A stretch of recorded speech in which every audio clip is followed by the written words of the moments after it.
Price the Lord, hallelujah. യേശുവിൽ ഏറ്റവും പ്രിയമുള്ള സഹോദരി സഹോദരന്മാരെ, പ്രഭാതത്തിൽ തന്നെ അനുഗ്രഹത്തിൻ്റെ അഭിഷേകത്തിൻ്റെ ഒരു ദിവസം എല്ലാവർക്കും ഇന്ന് ലഭിക്കട്ടെ എന്ന് പ്രാർത്ഥിക്കുന്നു. പ്രത്യേകിച്ച് ഈ ശുശ്രൂഷ പങ്കെടുക്കുന്ന മക്കൾക്ക് വേണ്ടി അച്ഛൻ വിശുദ്ധ കുർബാനയിൽ ഓർക്കാൻ പ്രാർത്ഥിക്കാം. ഒപ്പം തന്നെ ഒരു കാര്യം കൂടി അച്ഛൻ പറയാം. നിങ്ങൾ ഒരാൾക്കെങ്കിലും ഇതൊന്ന് ഷെയർ ചെയ്യുകയാണെങ്കിൽ കുറച്ചുകൂടി അനുഗ്രഹം കർത്താവ് തരും. എന്താ കാര്യം എന്നറിയാമോ? ഇന്ന് നാം ധ്യാനിക്കാൻ പോകുന്ന വിഷയം വിശ്വാസത്തെക്കുറിച്ചാണ്. ഹെബ്രായ ലേഖനം 11-ാം അധ്യായം 1-ാം വാക്യത്തിൽ എന്താണ് വിശ്വാസം എന്ന് പറയുന്നുണ്ട്. വിശ്വാസം എന്നത് പ്രത്യാശിക്കുന്നവ ലഭിക്കുമെന്ന ഉറപ്പും കാണപ്പെടാത്തവ ഉണ്ട് എന്ന ബോധ്യമാണ്. Praise the Lord. ഈ രണ്ട് കാര്യമാണ്. വാർത്ത പറയുമുള്ളവരെ, പ്രത്യാശിക്കുന്നു, ഞാൻ എന്നാ പ്രത്യാശിക്കുന്നത് അത് ലഭിക്കും, ഞാൻ ഉറപ്പായിട്ട് വിശ്വസിക്കുന്നു, അതാ വിശ്വാസം. അതുപോലെ കാണപ്പെടാത്തവ ഉണ്ടെന്നുള്ള ബോധ്യം. പ്രിയമുള്ളവരെ, യേശു നമ്മിൽ നിന്നും ആഗ്രഹിക്കുന്ന വിശ്വാസമാണ്. യേശുവിൻ്റെ അരികിലേക്കൊക്കെ എത്ര പേര് കടന്നു ചെന്നു, അവരെ കർത്താവ് തൊട്ടു, അവർക്ക് സൗഖ്യം കൊടുത്തു. ഒറ്റ മാനദണ്ഡം, വിശ്വാസം. അപ്പോൾ ദൈവത്തെ ഞാൻ തൊട്ടാൽ, ദൈവം എന്നെ തൊട്ടാൽ അനുഗ്രഹം പ്രാപിക്കും. ഇനി ദൈവം തൊടാത്ത മക്കൾ, ദൈവത്തെ തൊടാത്ത മക്കൾ, വസ്ത്രത്തിൽ മാത്രം തൊട്ടപ്പോൾ സൗഖ്യം കിട്ടിയ മക്കൾ, അതിൻ്റെ അർത്ഥം എന്താ? ഉള്ളിലെ വിശ്വാസമാണ് വളരെ പ്രധാനപ്പെട്ടത്. അതുകൊണ്ടാണ് സെന്റ് കാതറിൻ പറയുന്നുണ്ട്, നമുക്ക് വിശ്വാസത്തിൻ്റെ വെളിച്ചമില്ലെങ്കിൽ നാം ഇരുട്ടിൽ നടക്കും.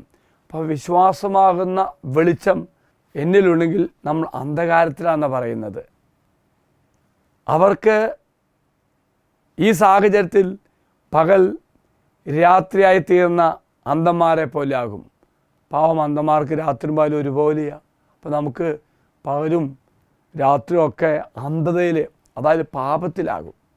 വീണ്ടും പറയുമുള്ളവരെ, വിശ്വാസത്തിൻ്റെ വാഗ്ദത്തങ്ങൾ സത്യമാകുമെന്ന ആഴത്തിലുള്ള ആത്മവിശ്വാസമാണ് വിശ്വാസം. ഒന്നാടെ ഓർത്ത പ്രിയമുള്ളവർ, ദൈവത്തിൻ്റെ വാഗ്ദത്തങ്ങൾ, ദൈവം തന്ന വാഗ്ദാനങ്ങൾ സത്യമാകും.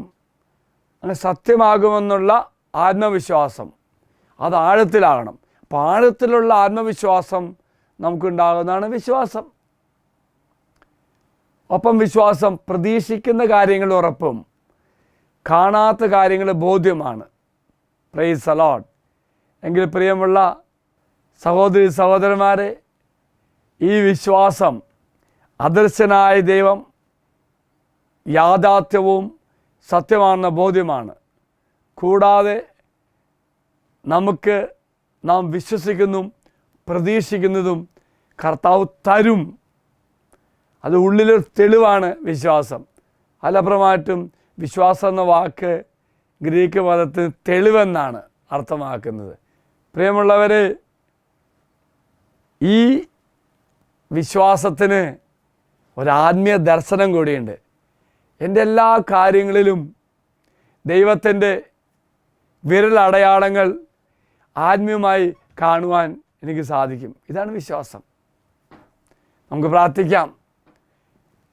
വിശ്വസ്തനായ കാരുണ്യവാനായ എൻ്റെ ദൈവമേ, അങ്ങയുടെ വിശ്വാസത്തിൻ്റെ വെളിച്ചം എനിക്ക് നൽകണമേ. സത്യവിശ്വാസത്തിൻ്റെ ഫലങ്ങൾ എപ്പോഴും ആസ്വദിക്കുന്ന എന്നിൽ വിശ്വാസം ആഴപ്പെടുവാൻ എന്നെ അങ്ങ് സഹായിക്കണമേ. അച്ഛൻ ഈശ്വര ആശീർവാദം തരാം. നമ്മുടെ കർത്താവായ ശമിശിഹാ കൃപയും പിതാവായ ദൈവത്തിൻ്റെ സ്നേഹവും പരിശുദ്ധാത്മാവിൻ്റെ സഹവാസവും നാം എല്ലാവരും കൂടെ ഉണ്ടായിരിക്കട്ടെ, ഇപ്പോഴും എപ്പോഴും എന്നേക്കും. ആമേൻ. ഒരു നല്ല ദിവസം എല്ലാവർക്കും ആശംസിക്കുന്നു.